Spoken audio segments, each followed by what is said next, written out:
од нас кој се родил овде во главниот град во Скопје, кој што живеел или живее, има свое Скопје.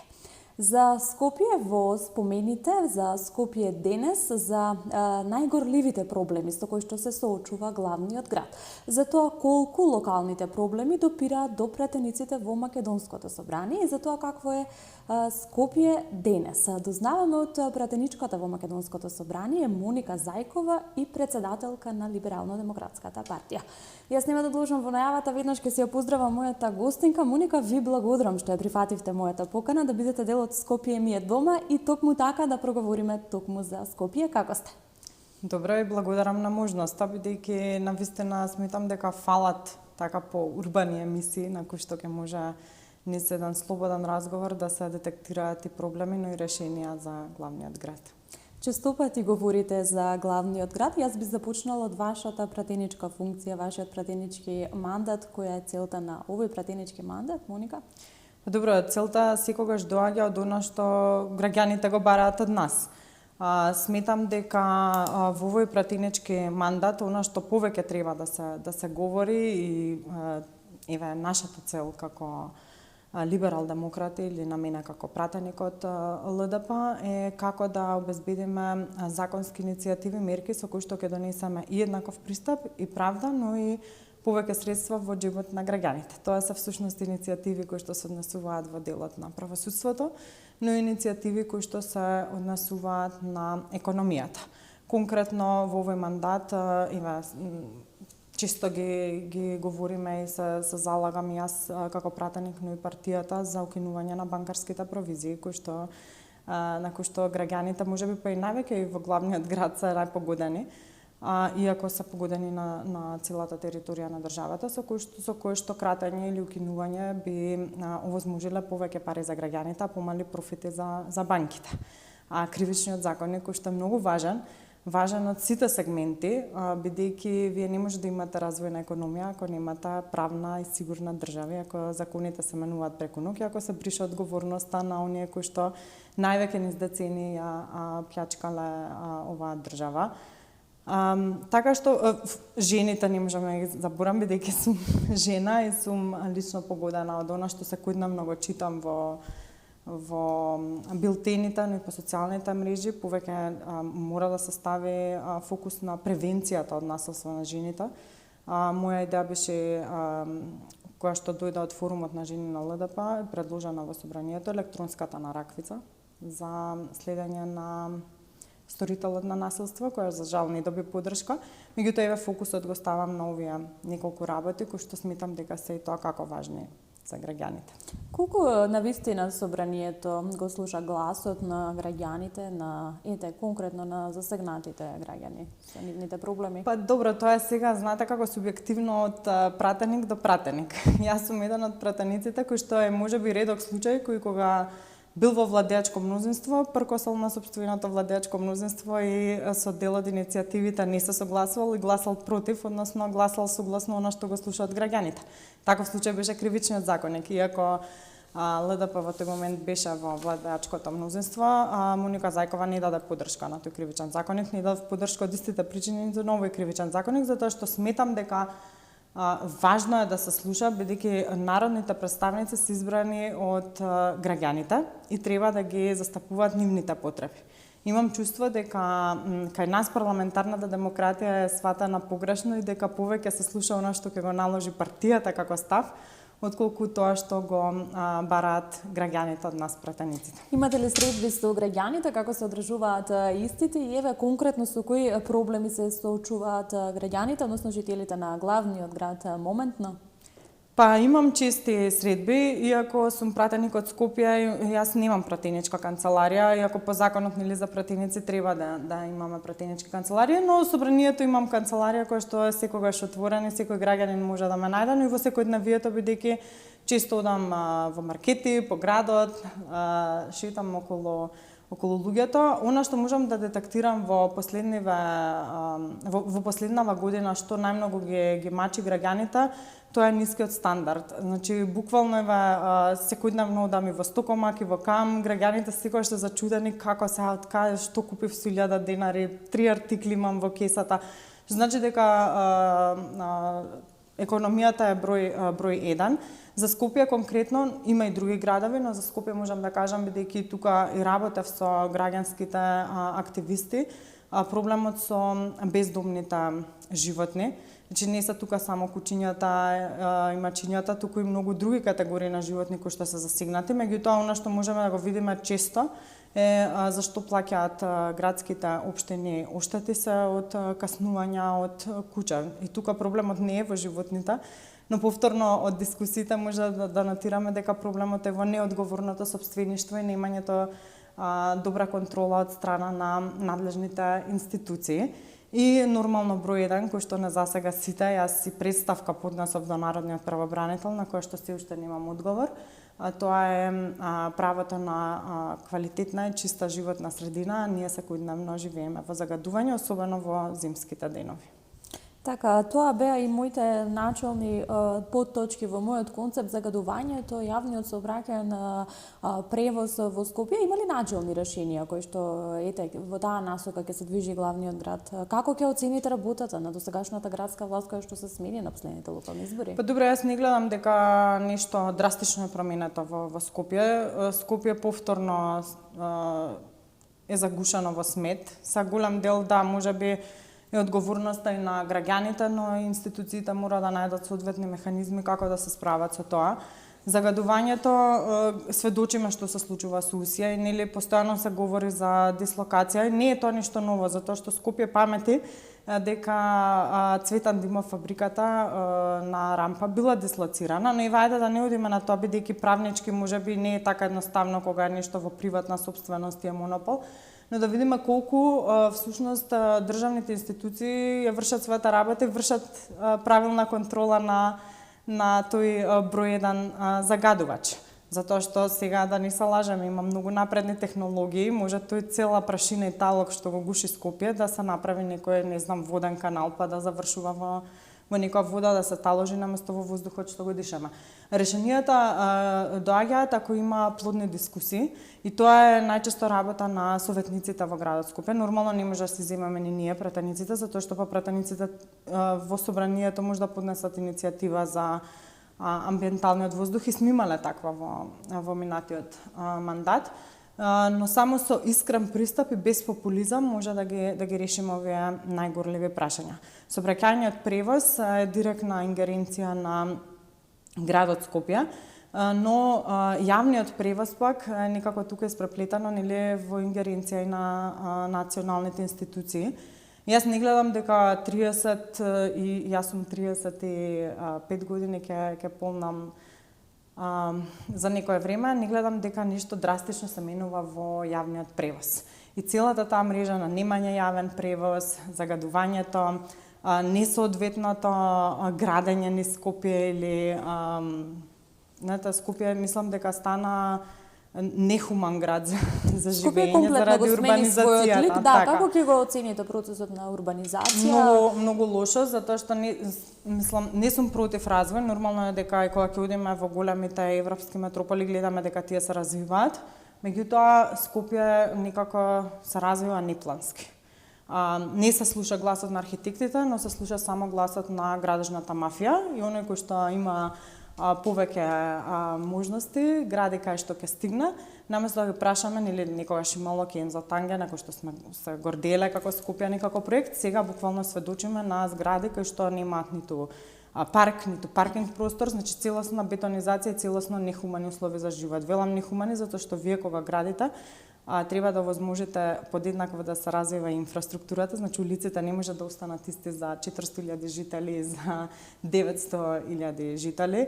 Бројот на градинки и училишта исто, затоа сведочиме најчесто на проблеми ние како жени со кои што се соочуваме, да не можеме да си ги упишеме децата во градинка и да се чека со месеци, затоа сведочиме на немање пробив на градот. Дури кога климата е метеоролошки поволна да нема загадување, ние имаме загадување затоа што градот нема пробив. Така што сите тие теми се преплетени едно со друго, решенија да има, ако се сака искрено. А каде се коренските проблеми? Корените на сите овие проблеми наталожени со текот на годините, значи ли тоа дека никој ништо не повлекол? Па јас мислам дека она што е најгорлив проблем општо на државата е популизмот. Бидејќи ние низ популизмот секогаш одиме со краткорочни решенија кои што ќе бидат допадливи за уво, меѓутоа забораваме на долг рок што тоа ќе чини. И сите тие популистички решенија еден ден кога ќе дојде нешто системски да мора да добие разврска, се толку многу наталожени што треба време за да се средат. И сметам дека и институциите, но и градската управа час поскоро треба да почне да се занимава со навистина системски решенија, колку и тоа да одземе време, колку и да кошта политички поени, затоа што на долг рок резултатот ќе биде многу поефикасен. Активни сте и во младинските политики и политиките засегнати за младите, прашањата поврзани со правата на жените. Зошто младиот човек да одлучи да живее во Скопје? Па никогаш беше, можеби... А од друга страна, зошто се повеќе млади луѓе се одлучуваат? Така, можеби никогаш беше по атракција да дојдете во главниот град, бидејќи мојта баба и дедо се од Удово, тоа е Валандовско-Гевгелиска таа околија, и јас често како тинеџер таму ги поминував летните распусти, и тогаш знам дека беше како атракција, нели сите сака да дојдат во Скопје, дека нас не беше интересно никогаш да смениме во помало место. Меѓутоа некако веќе Скопје станува се понеатрактивно за живење.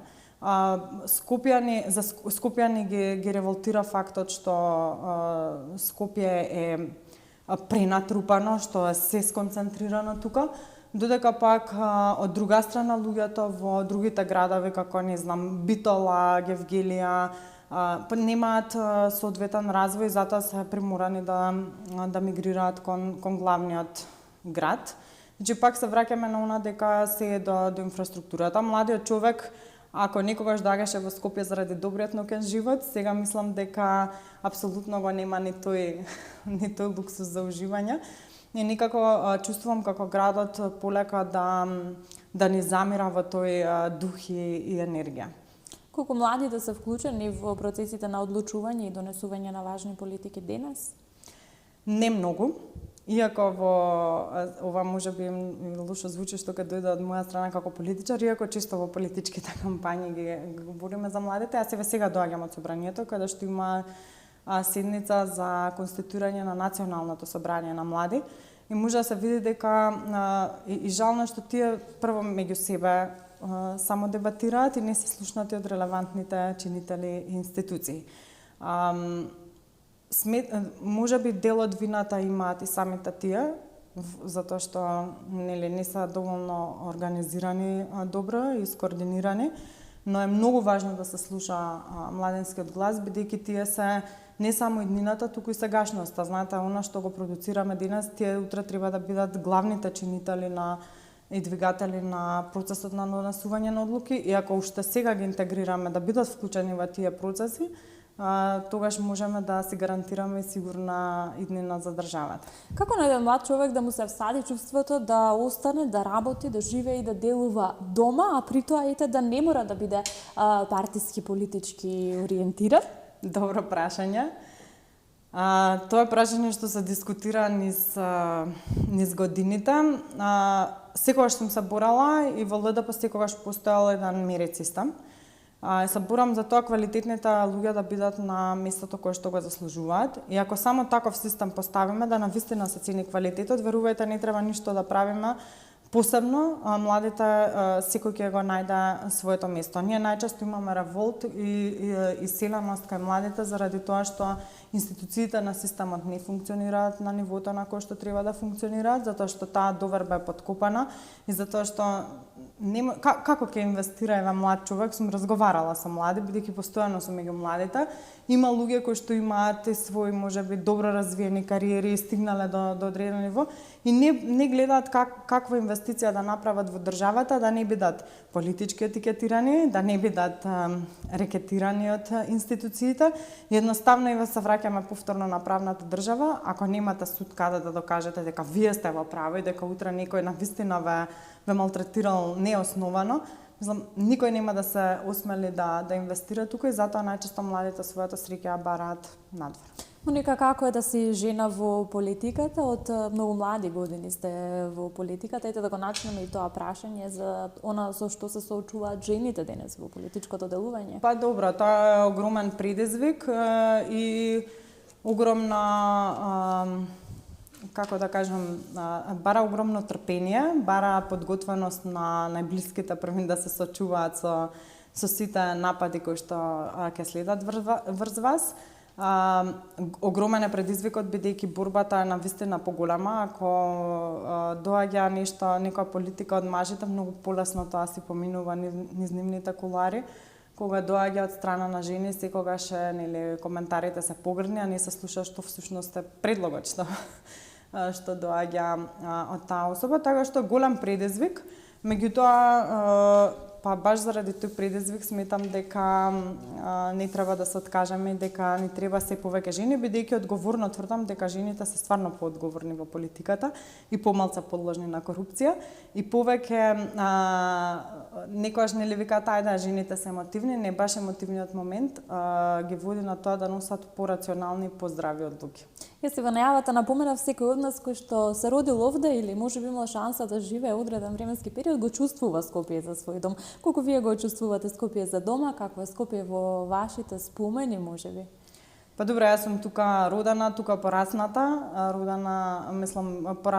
порасната во Топанско поле, тоа е во општина Чаир, меѓутоа добар дел од времето поминато во Железара кај мојата баба. Јас навистина го сакам Скопје. Каде и да одам, после неколку дена сакам така да се вратам дома и ова ми е дома, тука ми се пријателите и гледам максимално да го трошам квалитетно времето поминато во мојот роден град, иако навистина иако не сум од некоја многу стара генерација, 91 година сум, го памтам Скопје во едно поинакво време, кога стварно живееше и културниот живот, и ноќниот живот, и малскиот живот.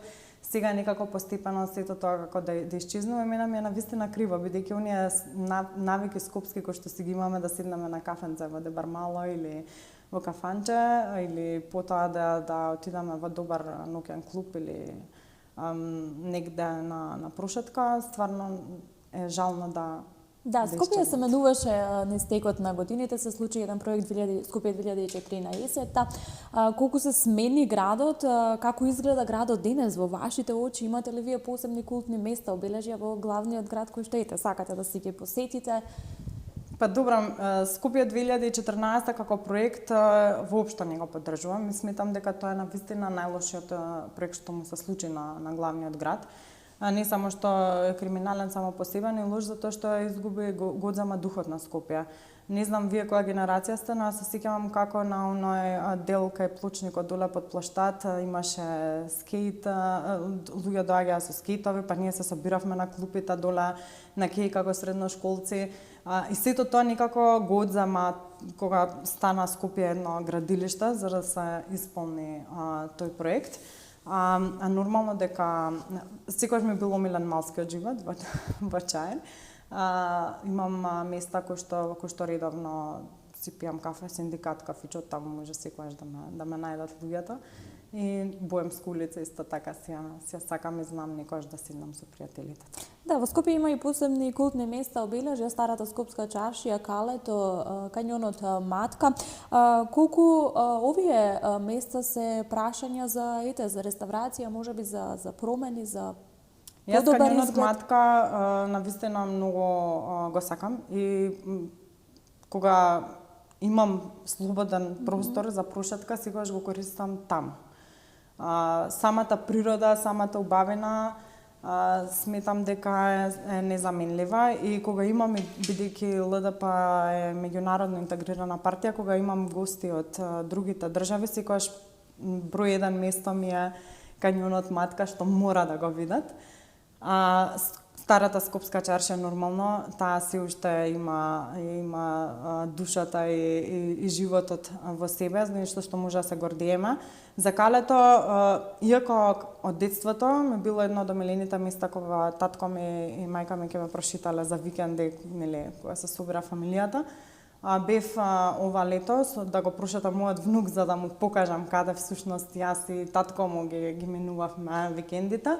И можам да кажам дека е оставено на забес на времето и дека навистина мора нешто да се направи за да калето повторно стане атракција. Тоа е толку убав простор, толку културолошки, историски работи се врзани со него, што е жалосно да е така оставено само на себе и да се сведе се на косење на трева таму или дали ќе биде смената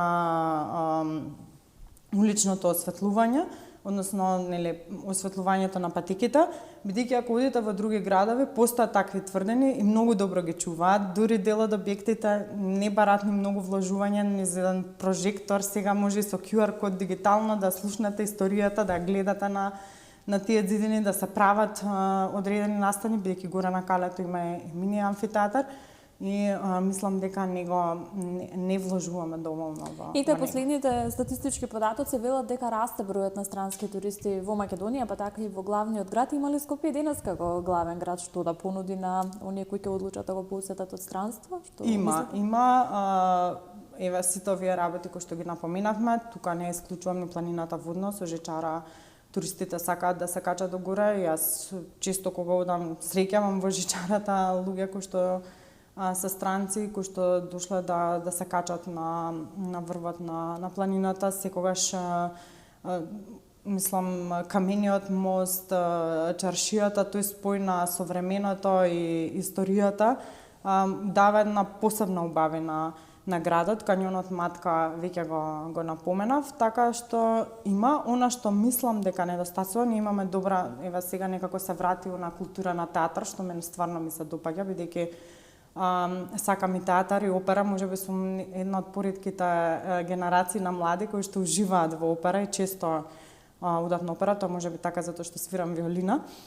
Но она што недостасува можеби делот со музеи каде што луѓето или подобро чување на она што го имаме од музејски поставки, каде што ќе можат странските туристи подобро да се информираат за нашите истории. Да, ете, кога веќе ја споменавме и културата, Скопје ќе биде град на културата за 2028, па ете повеќе и градските власти веќе почнаа со спремање за Тука сметам дека треба стварно да се покажеме во најдобро светло, затоа што градот го заслужува. И по мене, мислам дека еве од прво што треба да се тргне малку овие насекаде билборди и по згради, по сето визуелно загадување, малку да се превземе и во тој дел. Каква е свеста на обичниот граѓанин за чисто, за почисто Скопје, за почист главен град, колку ние си го чуваме градот, колку ние умееме да го чуваме градот, а не само да ја префрламе вината нели на луѓето. Затоа кажав дека колку има дека одговорноста е поделена на граѓаните, но институциите треба да вршат својата работа.